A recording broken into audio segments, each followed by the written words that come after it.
Namo tassa bhagavato arahato samma sambuddhassa. Namo tassa bhagavato arahato samma sambuddhassa. Namo tassa bhagavato arahato samma sambuddhassa. Janato ham bhikkave passato āsavakkhayang vadāmi. No ajanato apassato. Kincha bhikkave janato king passato āsavakkhayang hoti.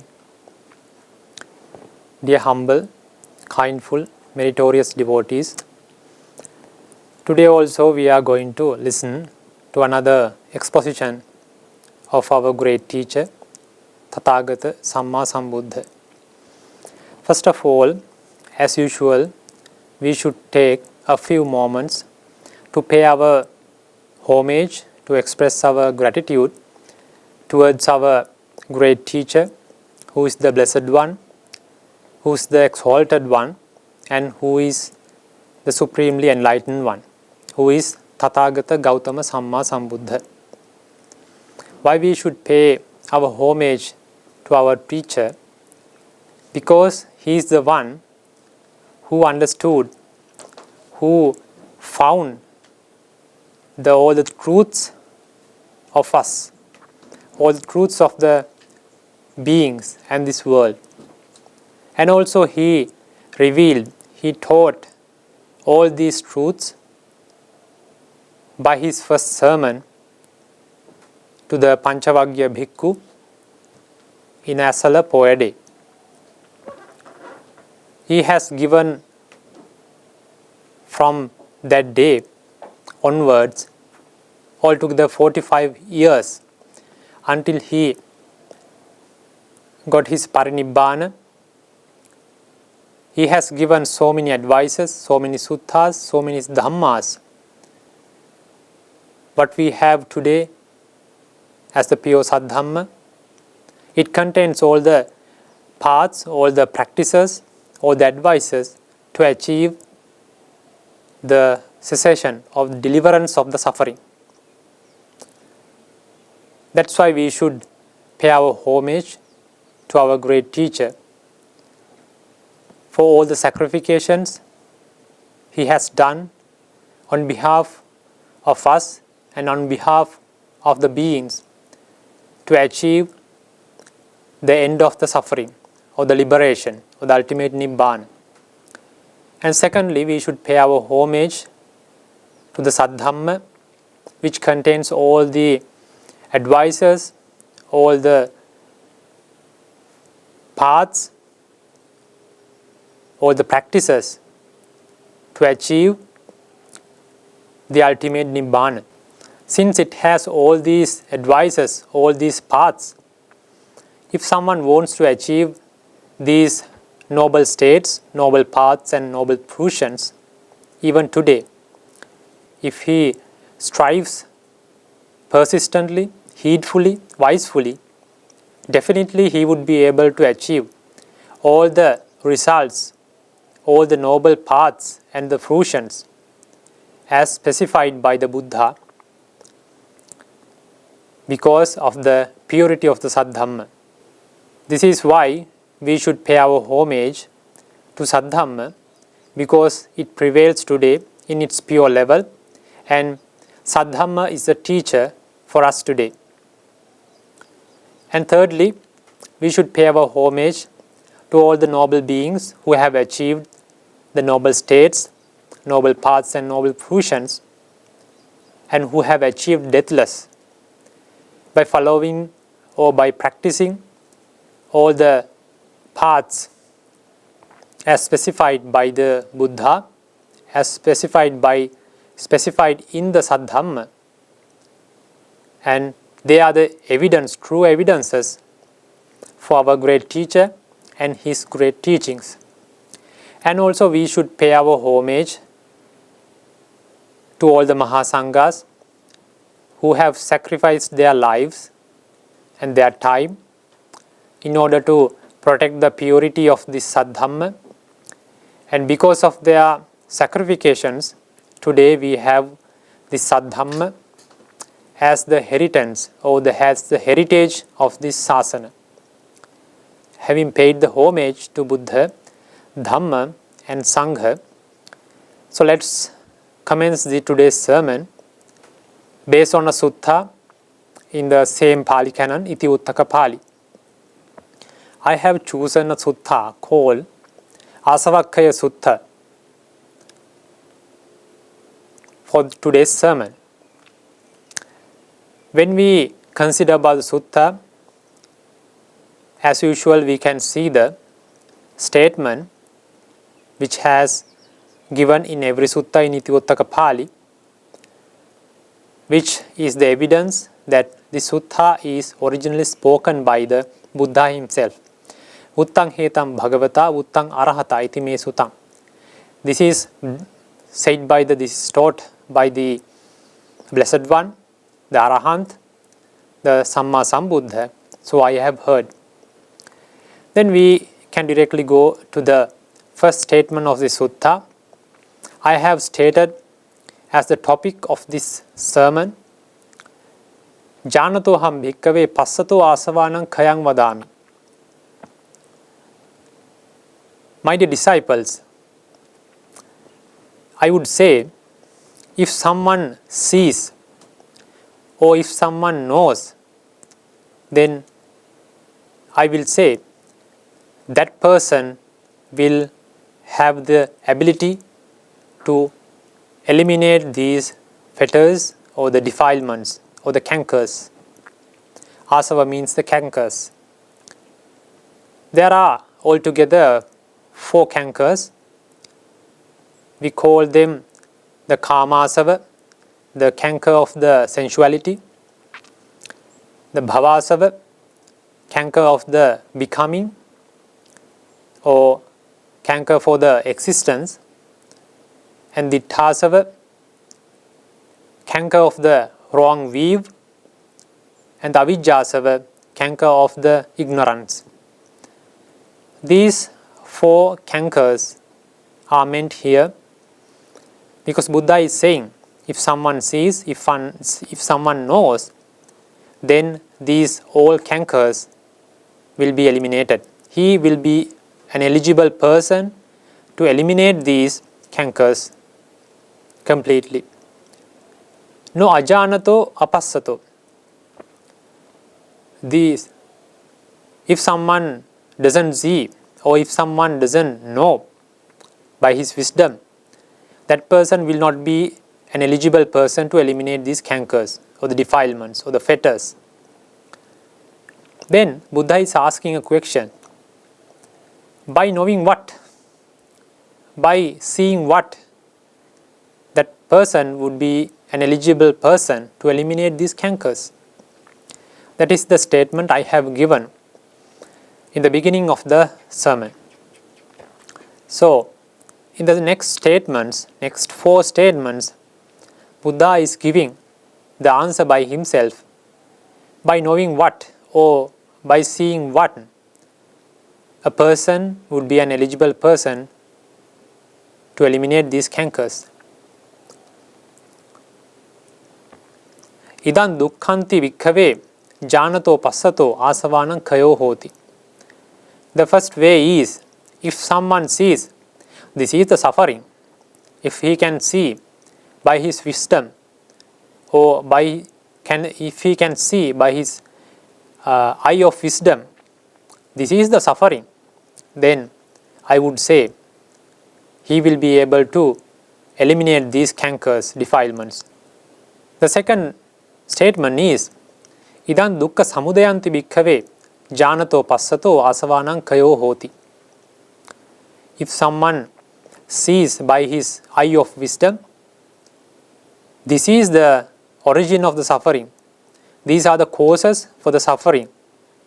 If he can know by his wisdom, then I would say he will be able to eliminate these cankers or the defilements. The third statement is, Idang dukkha nirodhanti bhikkhave janato passato asavanam khayo hoti. My dear disciples, if someone sees this is the cessation of the suffering or the deliverance of the suffering, or if he can know this is the deliverance of the suffering, then he is the person who can eliminate this suffering. He can eliminate these cankers or the defilements. The fourth statement is Idan dukkha nirodhagamni patipadantiko bhikkhave janato passato asavanang khayo hoti. If someone knows or if someone sees this is the path for the cessation of the suffering, path for the deliverance of the suffering, then he will be the person who is eligible for the elimination of the cankers or the defilements completely. These are the four statements or four qualities, four conditions a person should have if he wants to eliminate these suffering and the defilements, cankers. So let's go to the descriptions of these four statements. In this world there are many religions. For each and every religion, the suffering is the origin. Because all the beings are subjected to the suffering, they need a path or the practice or a way out from this suffering.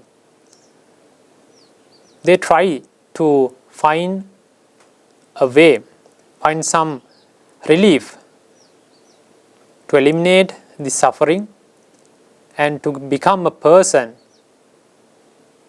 without the sufferings.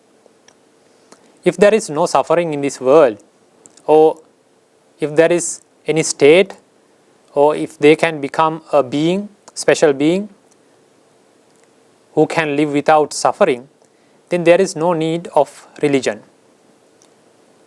But the thing is, wherever you go, you have to experience these kind of suffering, any kind of suffering. Even though you are a poor person, or a rich person, or a very famous person, infamous person, you have some kind of sufferings inherent in your life. That is the reason for the origin of the religions. So most of the religions in this world, they are giving a path or the practice for the relief from the suffering or to eliminate all the sufferings. But the thing is, most of the religions, they are giving the assurance by following this path, by practicing this way, you will be relieved or you will be free from the sufferings, not in this world, not in this life, but after the death or in the next life, you will be free from suffering. Most of the religions are like that. That is why the Buddhism, the doctrine of Buddhism is special, because Buddha is saying the relief or the deliverance of the suffering has been found, and you can achieve or you can experience that relief within this world, within this very life.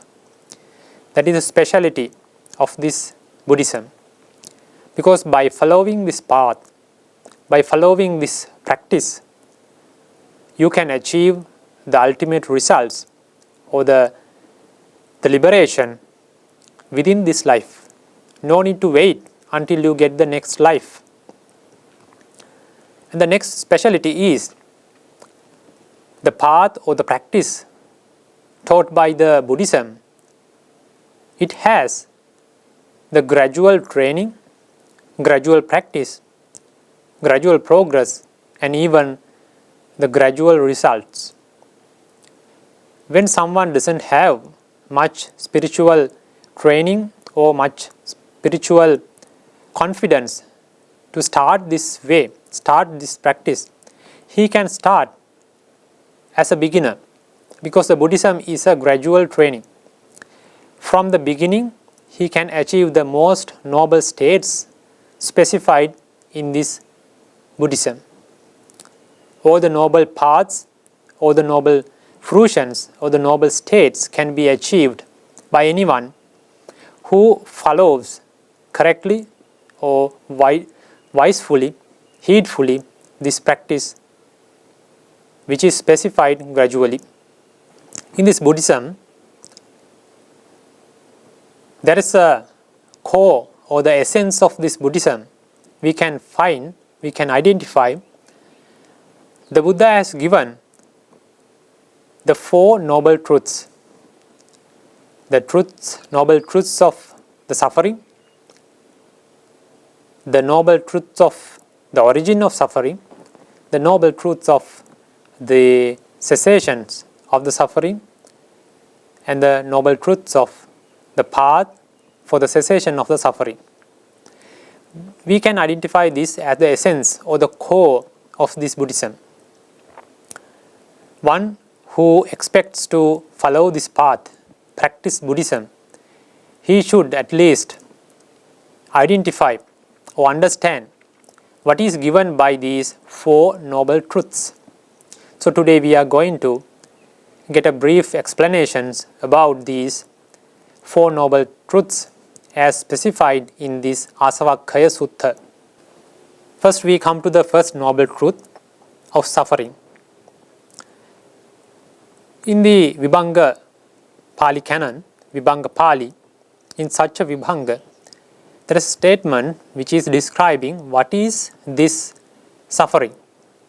Tatta kataman dukkhang arya satcham, jatipi dukkha, jarapi dukkha, maranampi dukkha, soka parideva dukkha domana supayasa dukkha, appiyehi sampayoga dukkha, piyehi vikpayoga dukkha, yam piccang nalabati tampi dukkhang, sankittena panchupadanakkhandha dukkha.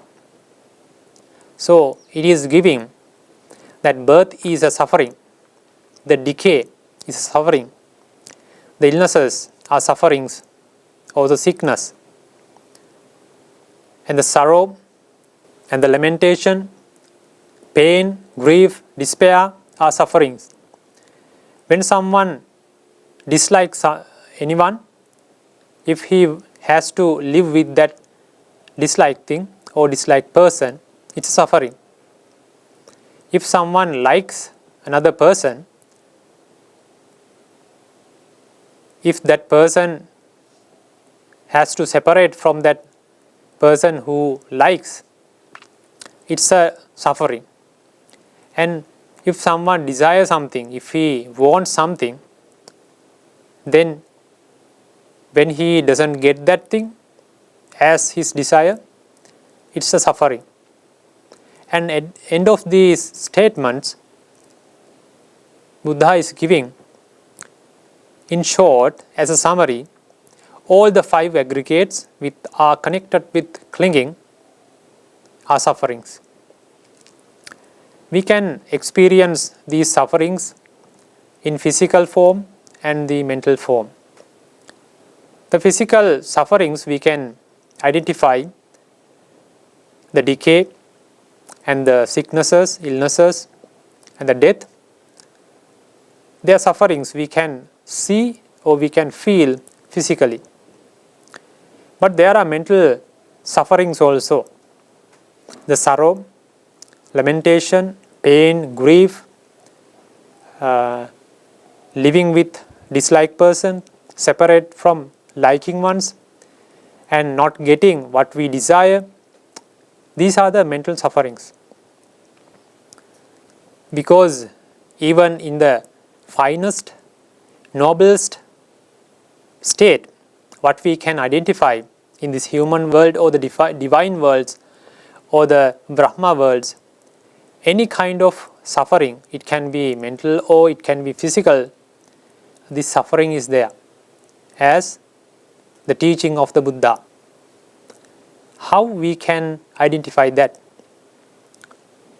Because we can see joys, the happiness even in the human world. So, but Buddha is saying everything, every state, every life is subjected to the suffering. But we can experience some joyful events, incidents, and happiness states, so it is not a suffering for us. How we can identify even these joyful states, happiness times are subjected to suffering? Because we can identify by our wisdom these all joys or the happinesses are transient, they are temporary, and they have that inherent quality of impermanence. Whether we enjoy these states, or whether we enjoy some things or person, whether we are in happy mode, we cannot sustain it forever. It will come to an end within a short period of time. Then, because of that impermanence, because of that inherent quality of impermanence, then we have to feel, we have to experience, or we have to think about that as a suffering. That is why Buddha is saying all these beings, all these things in the world are made of 5 aggregates, or few aggregates among these 5. For a being, there are 5 aggregates. We can identify the form or the material form, which is rupa, and the feelings, vedana, and the perceptions, sanya, and the mental formations, sankhara, and the consciousness, the vijnana. These are the 5 categories, 5 aggregates which we are made of. And each and every person, each and every living being is made of these 5 aggregates. In these 5 aggregates, there are inherent qualities, like they are impermanent, they are subjected to the suffering, and they have the non-self. The concept of non-self is the most important thing we have to understand if we try to understand the Buddha's teaching. Because if someone can understand this concept of non-self, he would be able to understand all the other teachings which is given in the Dhamma as the Buddha's teachings, and he would be the eligible person to acquire or attain the other paths and the results of this practice. Because every one of us has that concept, there is a I, there is a personality, there is a living being inside us who thinks, who feels, who perceives all these things in the world through the sensual faculties, sensual organs. We think, this is I am, this belongs to me, and this is myself, with the ignorance. We think there is an eternal soul or something which goes from life to life, and it is the thing that goes in the samsara. That is the defect concept or the wrong view according to the Buddha's teaching.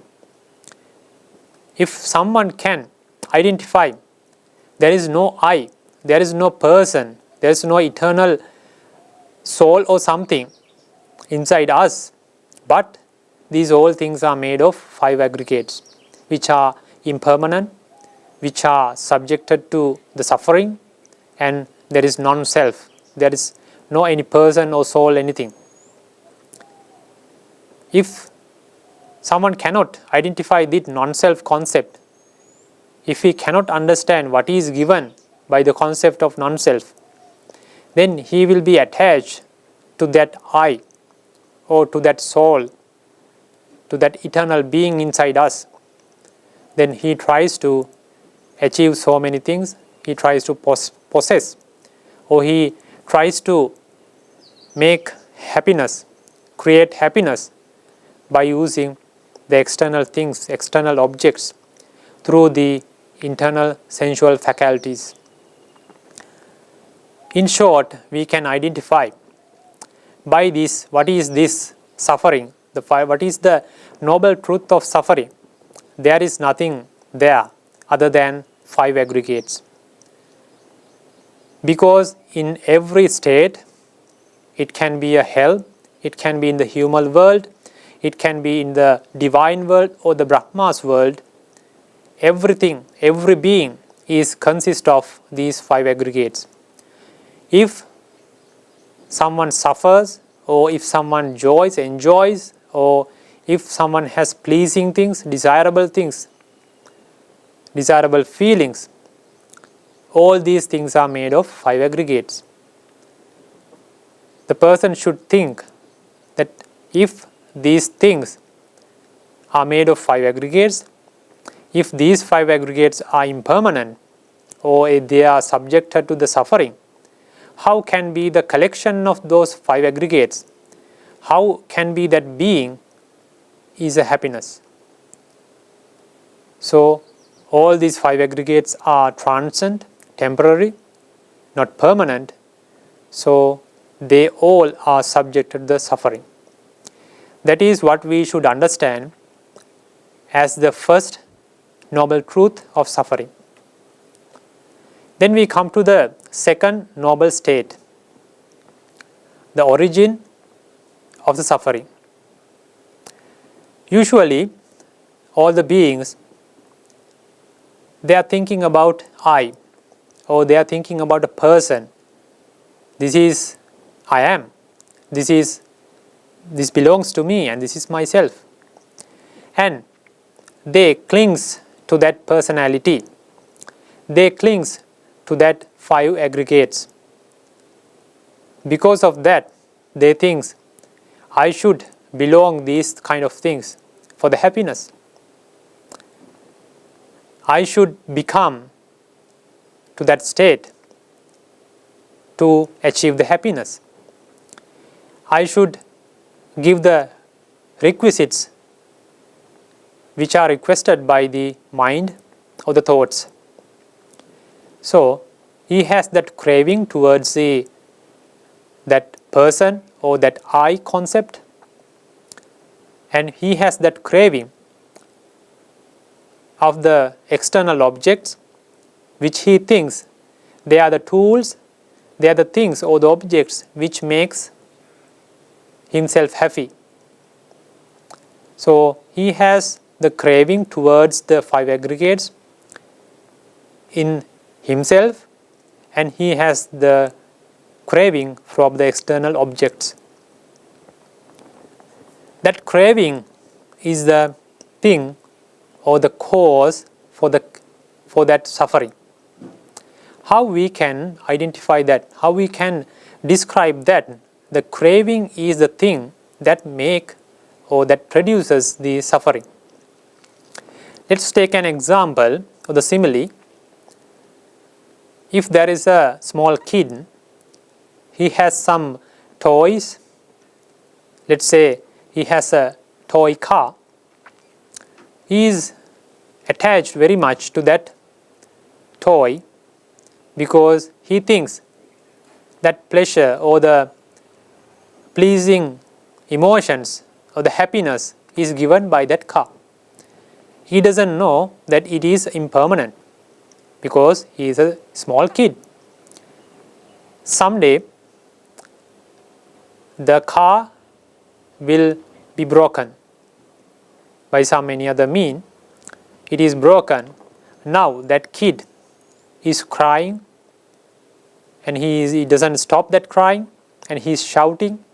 He requests to repair that car, or he urges for a new car as a toy, because he doesn't know that car has that inherent quality of impermanence. But the father of that kid, he doesn't feel that suffering. He doesn't feel any sorrow or lamentation or the pain or grief or something towards that, the breaking of that car. He stay calm and happy, but he tries to make his son happy by giving another car or by repairing that same car or the toy. But he doesn't feel that sorrow or the pain. So we should think, we should understand that pain or the sorrow or the suffering is given by the craving or by the attachment toward that external object, not because of the breaking of that external thing, because the inherent quality is with it that it will be broken someday. But that is not the case, that is not the cause, the reason for the internal suffering. That's why if that breaking of the external thing is the suffering, is the cause for the suffering, both the kid and the father should have the same suffering. But the thing is different. The father didn't have that suffering, but the kid has had that suffering a lot. Because of that suffering, he was crying and he was shouting and he was requesting a new toy. And he wanted to get repaired it. So we should understand that external thing is the impermanence of the external thing is not the cause for the suffering. Then what is the suffering? If we have the craving inside us, if we have the attachment towards those external objects, that would be the cause for the suffering. Usually we have that concept of I, concept of the self view. So because of that I, we think that we should get those kind of external things for our happiness. And we fear about I. If something is going to happen, if something bad thing is going to happen, then we make fear. We will be frightened because of that external cause. Because we have that great attachment towards that concept of I. Because of that self-view, we have that all the sufferings.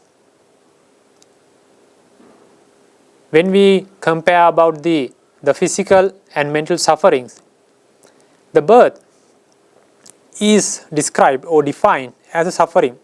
Jatipi dukkha. The birth, is that really a suffering? How we can identify that birth is a suffering? Is it because that the baby is coming out with discomfort, crying? No, that is not the reason.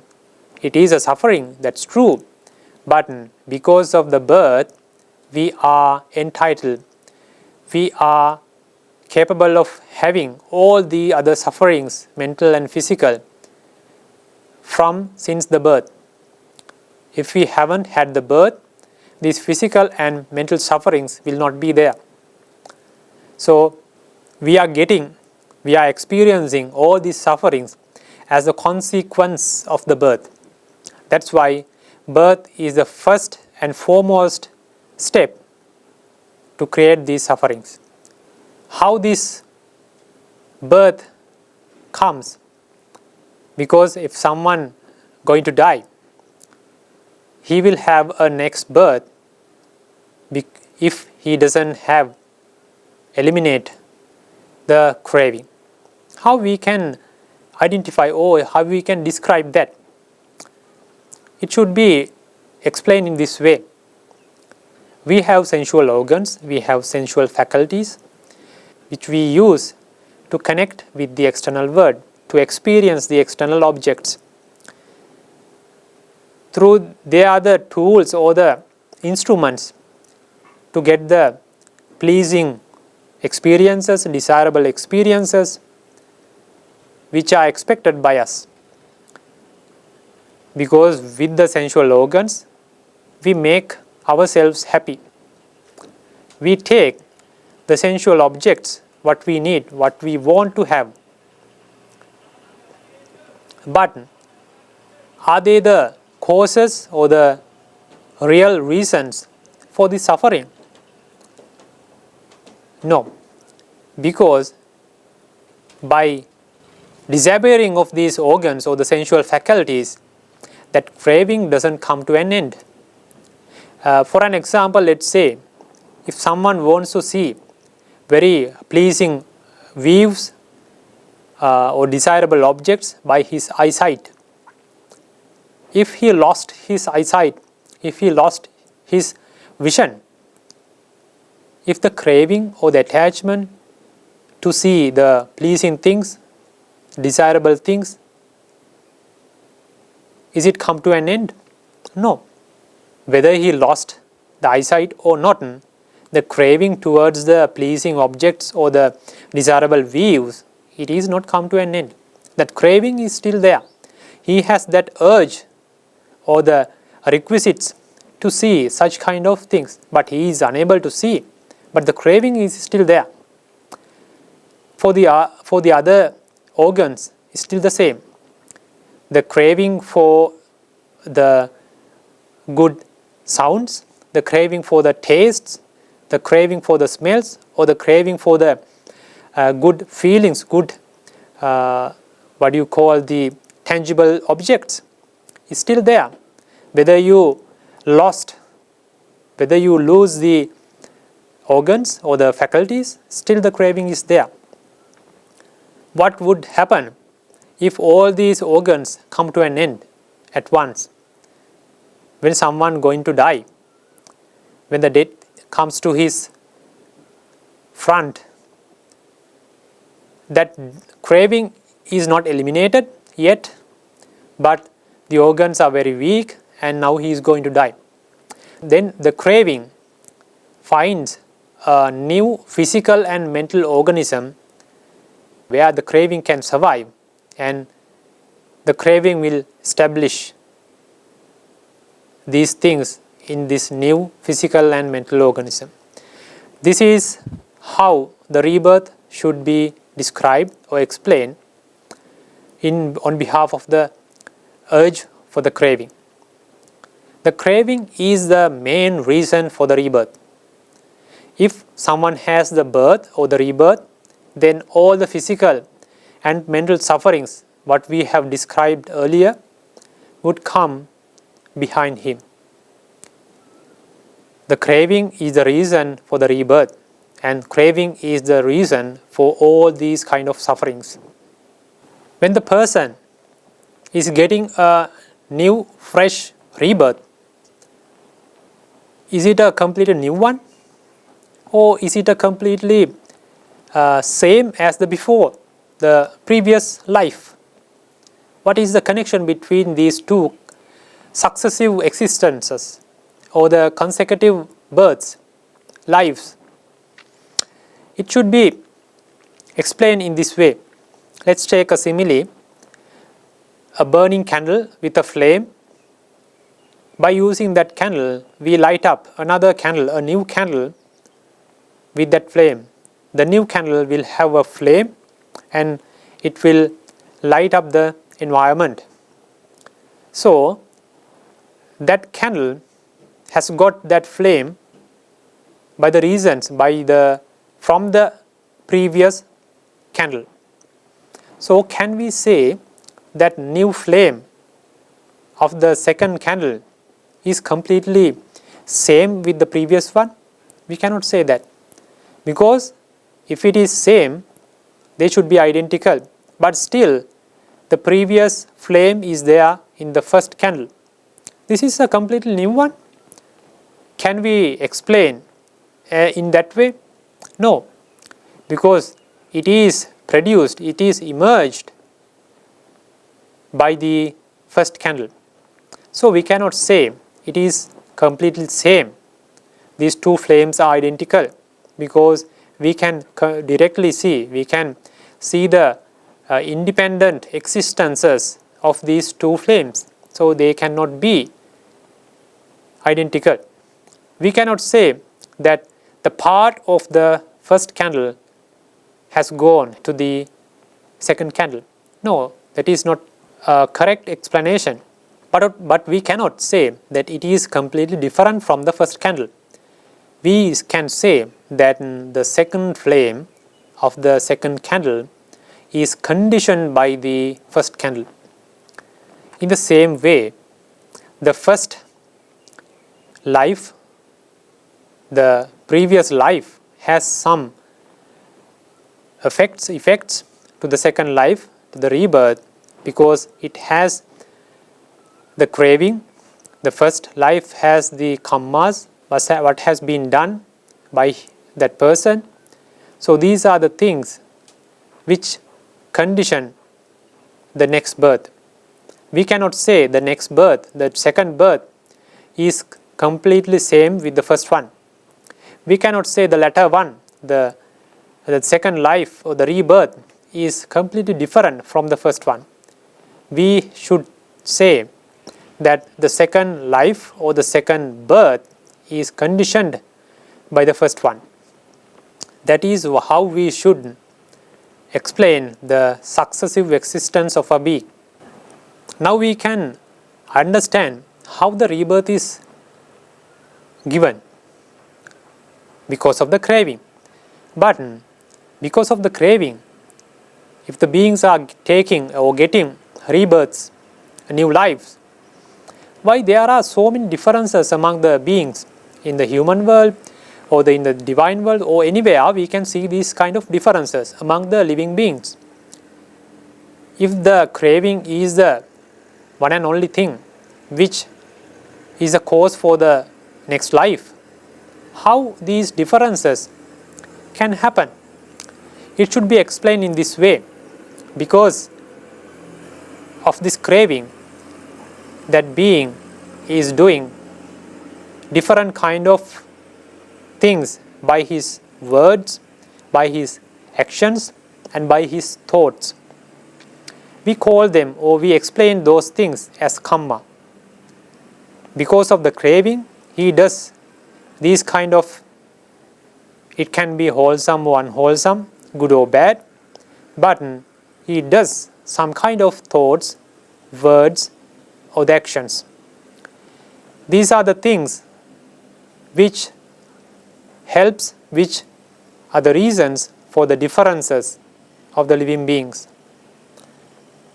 Because of these kammas, whether it's a good one or a bad one, based on these kammas, the craving will give the next life.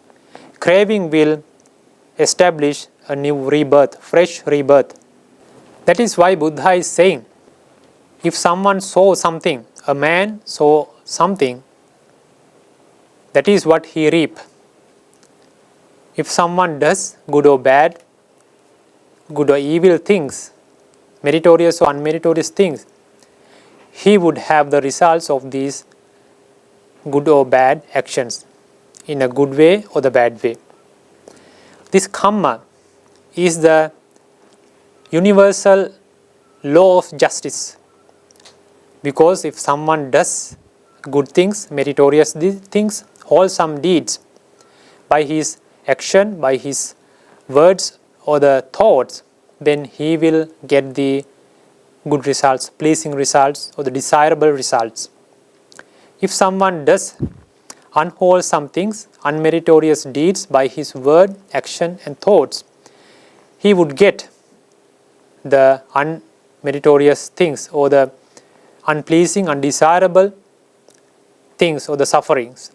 Sometimes a person can think there are good persons in this world, there are good people who are doing very good things, meritorious things, but they are experiencing every day, every time the bad things.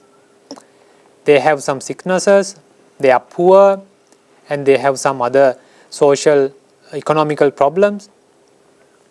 But in meanwhile, they can see there are bad people in this world, but they are living without any problem. They have good wealth, they are famous and they have so many, they don't have that kind of illnesses or the sicknesses. They are these, if someone can doubt about these things, about that universal law of justice, we should not think about in that way. Because in the previous life, these we are taking, these we are getting these kind of results. Because today the bad people, they are doing unmeritorious things, bad things by the action or the word or thoughts, but they are taking or they are getting the results based on the previous karma. In the meanwhile, the good people who are doing the meritorious things, they are experiencing bad things or the bad results because of the bad things they have done in the previous lives. So we should not get doubt about this existence of the karma. These karmas we do in this way because if someone has, there are three kind of roots of evil. We introduce them as lobha, dosa, moha, which are the craving and the hate and the delusion. Because of these three roots of evil or the three roots of bad things, we do the karmas, bad karmas or the unmeritorious things, and we would have the bad results in future or in next lives. And in the opposite way, there are roots of good. Three roots. They are the opposite side of the lobha, dosa, moha. They are alobha, adosa, amoha. What are they? The greedlessness, we call them the renunciation or the relinquishment. Hatelessness, we call them the loving kindness or the compassion. And the undilutedness, we call them the wisdom or the knowledge or the heedfulness. Because of these three roots of good, the beings do the good things or the meritorious things, and they will have the good results in future or in next lives. This is how we should understand the origin of the suffering. In short, we can say this suffering is not an eternal doom, what we cannot eliminate. It can be eliminated because this suffering is conditioned by various kind of reasons. The main reason is a craving. As the Buddha's teaching, that craving can be eliminated. So the result of the craving, the suffering, also can be eliminated. Because that suffering is made by ourselves because of the craving. So it is not a fault in the external world, it is the drawback or the fault in ourselves. That is the craving and other defilements. The major fact is this craving. So without the craving, we can, by eliminating the craving, we can come to an end of the suffering of this samsara. Then we come to the next noble truth of the cessation of suffering. The cessation of suffering is the complete relief from the craving or the greed, hate and delusion. As per the Buddha's teaching, this is the Nibbana, this is the ultimate noble state or the liberation for the beings. So it can be achieved by removing all the cankers, all the defilements, all the fetters from this mind. Because if there is no defilements, if there is no craving, hate or the delusion, there will be no suffering. The Nibbana is defined as a state without the free from the material form, rupa, free from feelings, the vedana, free from the perceptions, sanya, free from the mental formations, sankhara, and free from the consciousness. So, we can see all the existence are based on these five aggregates. So, if the Nibbana is free from all these five aggregates, how we can explain that state or the behavior or the nature of this Nibbana by the words? Because the speech cannot reach that height. Because Nibbana is without, free, or the deliverance of these all the five aggregates, and it is the ultimate relief for the beings, ultimate relief from the sufferings. So, when someone achieves the fourth Magga, Arahantship, if someone become an Arahant, then in that mind there will be no any defilements. He has eliminated the craving completely. He doesn't have any fetters or the cankers.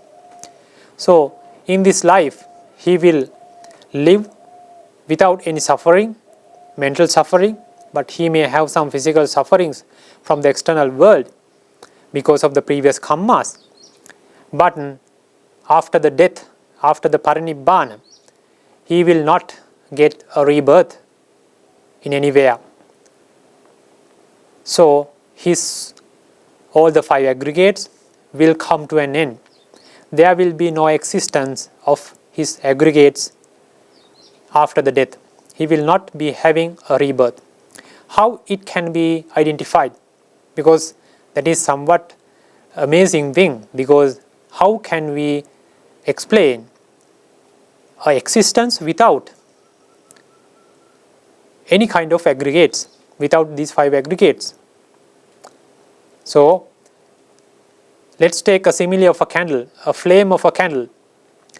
When the flame is going to an end by the wind or by any other external cause, or the finishing of the lamp or the candle, that flame comes to an end. So, how we can identify to where that flame goes or to where that flame went? We cannot say that flame disappeared from here, from the candle or the lamp, and it emerged or appeared in any other place in the world. We are not saying like that. If the flame is disappeared, it is lost. It is no any other existence of that flame in anywhere. Or we cannot say that it goes to another special state or somewhere else in a different kind of formation. We don't say like that. The flame is gone and it is completely finished. There is no existence as a flame or a different kind of a state. Likewise, those achieving or attaining the Nibbana should be understood in that way.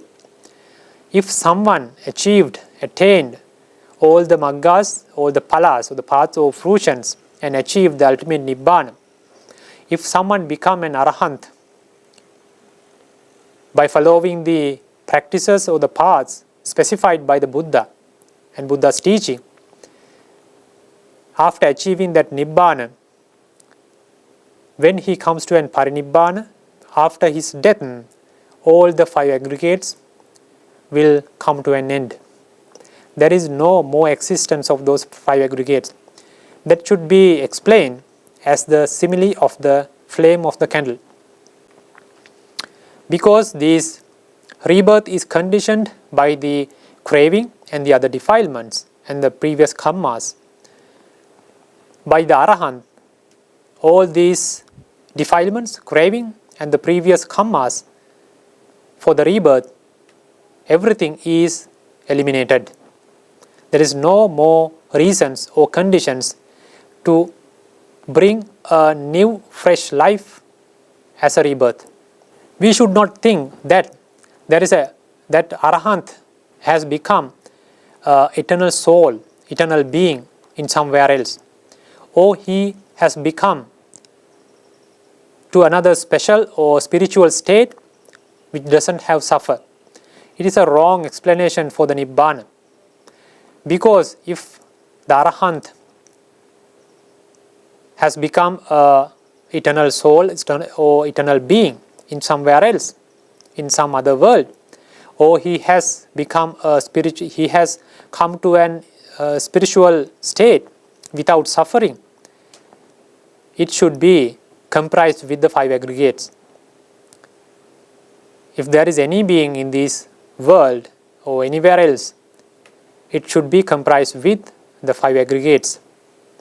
If there are 5 aggregates, as the Buddha's teaching, there will be suffering, because all the 5 aggregates are subjected to the impermanence, subjected to the suffering, and with the non-self.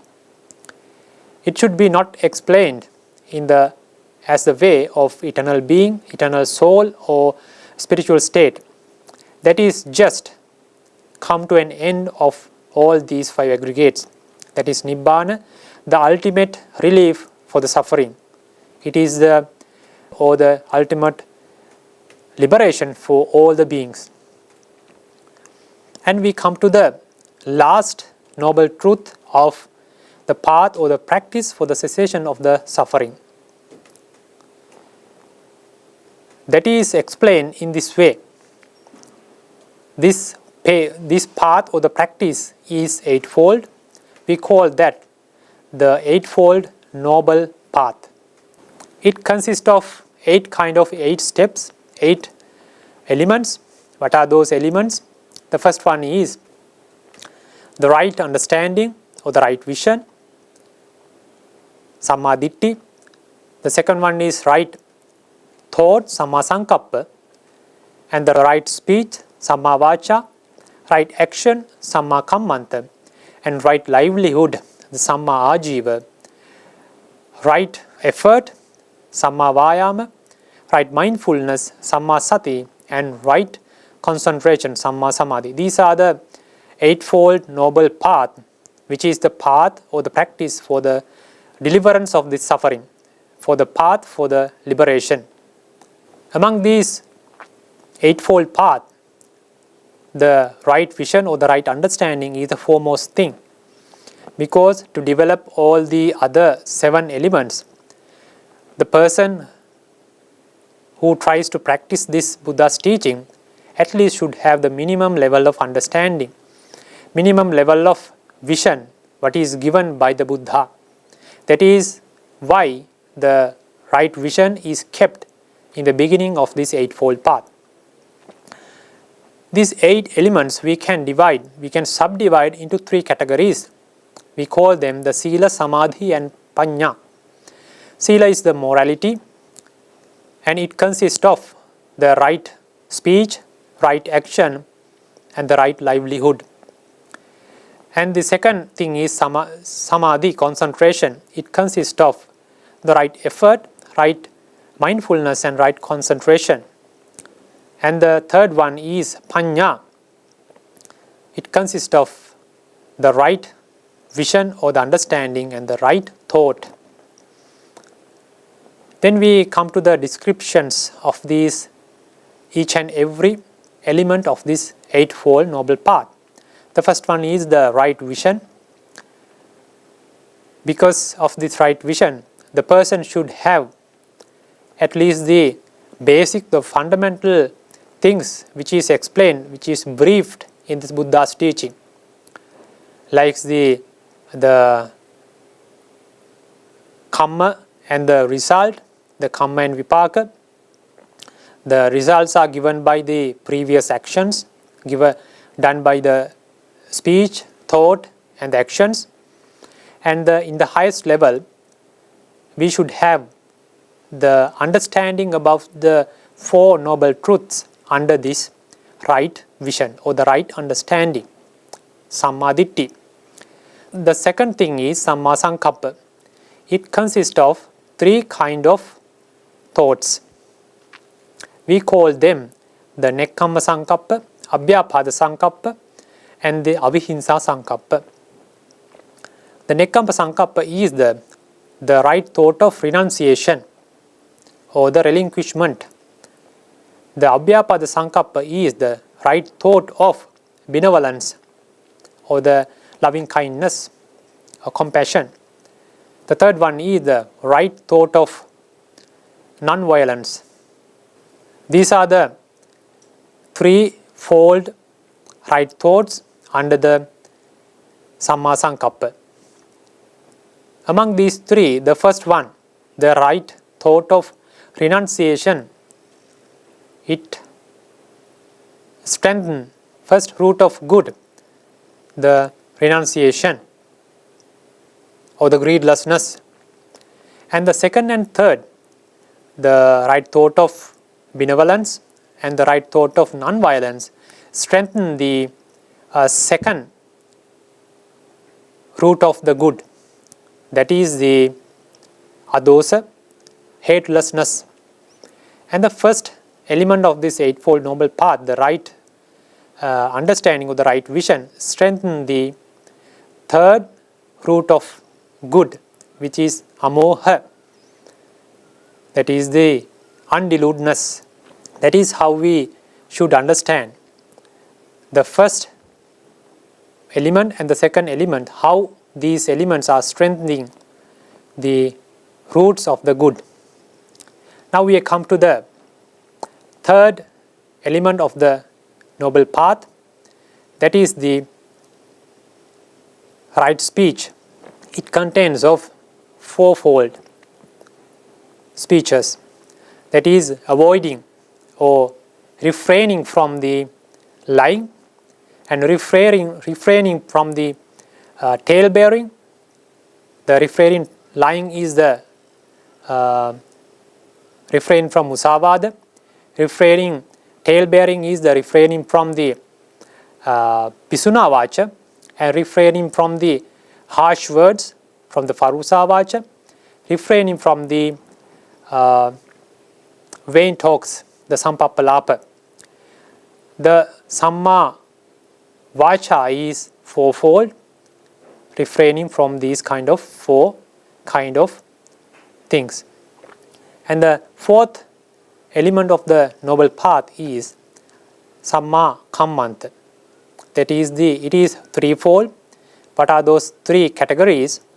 Refraining from the killing of the beings, refraining from taking what is not given, refraining from the unlawful sexual intercourses. That is the panatipata viramana, adinnādāna viramana, and kāmesu miccāchāra viramana. These are the threefold or three elements of the samma kammanta, the right action. The fifth one is the right livelihood, samma ājiva. That is refraining from such professions which are hurting or which does injuries to the living beings or to the others. Refraining from the trading in living beings, trading in meat, trading in intoxicating substances, trading in arms and poisons. Avoid such kind of profession is called as the right livelihood, samma ājiva. And the sixth one is the samma vāyāma. This samma vāyāma or the right effort is fourfold. What are those four elements, four categories? The first one is right effort of eradicate the already prevailing akusalas. Second one is right effort of preventing arising new akusalas. The third one is the right effort to acquire new kusalas. The fourth one is right effort to develop the already existing kusalas. These are the four steps included in the right effort or the samma vāyāma. And the seventh one, Samma Sati, the right mindfulness. It is the fourfold mental exercises. In summary, these are the four foundations of the mindfulness. We call the Chatusatipatthana. This is fourfold. What are those four categories or 5 steps? The contemplation of the body, Kayanupassana. The contemplation of the feelings, Vedananupassana. The third one is contemplation of the mind or the consciousness. And the fourth one is the contemplation of the Dhammas or the mental objects. These are the four foundations of the mindfulness. And they are the 4 elements of the Samma Sati, the right mindfulness. The 8th one and the last element of the Eightfold Noble Path is the Samma Samadhi, right concentration. This is the steady or fixing state of the mind towards a single object. It should be a meditation object. Usually these objects should be wholesome and the meritorious one. There are 40 meditation objects given in the Buddha's teaching. Someone can choose one of these 40 elements, 40 meditation objects, and develop the concentration by focusing on that object, meditation object, again and again for a long period. Then he would be able to achieve or attain the access concentration, that is called the Upachara Samadhi. And after that, when he practice more and more again and again, then he would be able to achieve the absorption levels or the tranquilities, which is called the dhyana. There are 4 states for these absorption concentrations, jhana samadhi. These are very helpful for the practice or for the path of the deliverance of these sufferings. When someone has a powerful concentration developed by the tranquilities, by the access concentrations and the absorption concentrations, then he can come to the insight meditation very easily, because he can focus on the meditation objects. In vipassana, he can concentrate about the sankhara, what is given in the vipassana practice. He can develop the insight very easily, and he can achieve the insight wisdoms, insight knowledges, and they will lead himself to the noble states or the noble paths and the fruitions specified in the Buddha's teaching. Then he would be an eligible person to achieve those ultimate liberation or the deliverance of the suffering. He would be a person or noble being who have achieved the deathless. He will not have a rebirth as a next life. These are the Eightfold Noble Path described in the Buddha's teaching, and this noble path, the Eightfold Noble Path. These 8 elements are the practice or the way to the cessation of the suffering, to achieve the noble liberation. When we talk about these 4 noble truths, the suffering, the noble truth of suffering, the noble truth of origin of suffering, the noble truth of the cessation of the suffering, and the noble truth of the path of the cessation of the suffering. And last, we learn about the what should be the practice, what should be the path for the way out of this suffering. The results of this path or the practice will be achieved to the extent where someone practice that thing. He would be a person who is eligible to get rid of the burning house of this world of suffering. There is no point of talking about this path. There is no point of teaching about this path. There is no about admiring this path without following it. The only way of getting rid of this suffering or achieve the liberation, achieve the deliverance of this suffering is to practice it, follow it. To the extent you follow it, you will have the results. It should be achieved, it should be followed by ourselves. No one else can get it done for ourselves. It should be done by ourselves, by our own. Though we all should determine to follow this path according to our capacities, heedfully, effortfully, and wisely. And one day we all can achieve that, all the noble paths and fruitions. We all can achieve that liberation. We all can come to an end of this suffering. We can come to a deathless. We can achieve the deliverance of the rebirth. So, by this fact, I'm going to end up today's sermon. At last, I would like to send these merits to our teachers, our parents, who have taught us, who have given the Dhamma to us, who have given the knowledge to us. May these all kusalas, all meritorious deeds, by talking about Dhamma, listening to Dhamma, and the Dhamma Manasikara, all these things would help for their liberation. And I also expect to send all the meritorious deeds, what we have done during this Dhamma talk, to all the relatives, all the friends who have passed away in the name of us. May all these beings receive these merits, and may they have a pleasing, desirable results, and these meritorious deed would be a reason to achieve their liberation as their expectations. And may all these merits received by all the Devas, Brahmas, and may they have the pleasing, desirable results, and may they protect you and us.